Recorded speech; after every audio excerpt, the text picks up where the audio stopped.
You were hilarious last night, man. All four of you guys at the Hollywood Bowl was spectacular. It's such an, just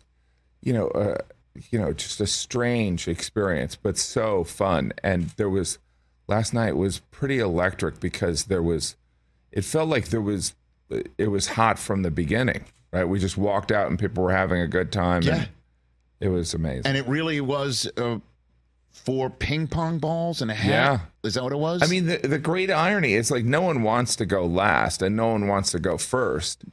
But in a way, Jerry should go last because he is Jerry Seinfeld. He is this icon. And but it was one of those things where I was convinced I was going to get first both nights, but I ended up getting third both nights. Both nights? This was not fixed? No, Nothing it was not fixed at all. About it? And we had talked about, should we do this where it's easy for Jerry just to be respectful of this comedy icon? Mm-hmm. And he was like, no, we'll just do it how it comes out. And totally random. Why don't you want to go last? Because it's too long? Well, some of it is you're just... And we didn't do too long of sets, but you were worried that there was going to be a fatigue with the audience. You know what I mean? Because getting into the Hollywood Bowl is like immigrating to another country. You know what I mean? So it's like... And it ain't easy. People come in, they have dinner, and then they bring blankets. It's like it's like a tent city. You know what I mean? And so you worry if like people see a couple comics, they're like, all right, that's right. I got to go to work tomorrow. Maybe I should leave.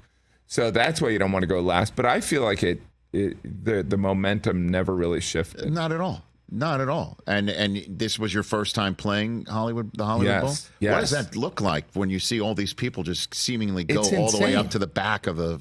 And they have photographs back there of shows from like the 40s. Yeah, sure. I mean, just insane. Including Bugs Bunny. Bugs Bunny was at the Hollywood Bowl. That's one of my favorite Looney Tunes of all time. It's bizarre. I know, right? Yeah. You do look really good. Oh, well, thank you. Jim, you talked about it last night in your act, right? Thank God for science, right? You're on the what are you on right now? I'm on Manjaro. And what did you call it last night? It's 99% Big Pharma, 1% Little Jim. It's all the drug. And I don't care if I'm in my 50s. I don't, it's like, what is the side effect? It's like my knees don't hurt. I love it.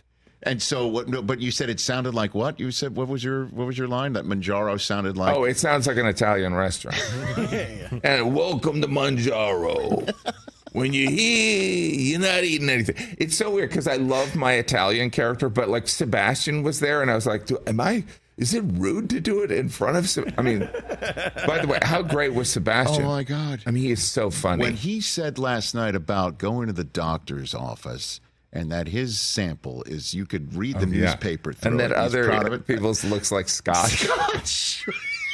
And he said that if his ever looked like that, he would basically say, I'm just going to go home and die in my sleep and leave the rest of it to you. Yeah. Oh, my gosh. And it was so fun hanging out backstage and watching each other, watching Nate. I mean, Nate is just like a powerhouse. Killing it. Right powerhouse. Now. Unbelievable. So you're watching everybody's set? Is that what you're doing? Yeah, so we would go into our, there's the comedian hang room, and we would watch each other's sets. And it was so fun. And like Jerry's laugh is really kind of special, so it's like, ha ha, ha ha. You know what I mean? It's like, it feels like it has a different weight to it. Well, I mean, it's you're confirmed if you're making Jerry Seinfeld laugh. Yes. And I think also there's, making a comedian laugh is a different task. It's a tough thing to do. Catch the Rich Eisen Show every single day on the Roku channel, 12 to 3 Eastern, for free.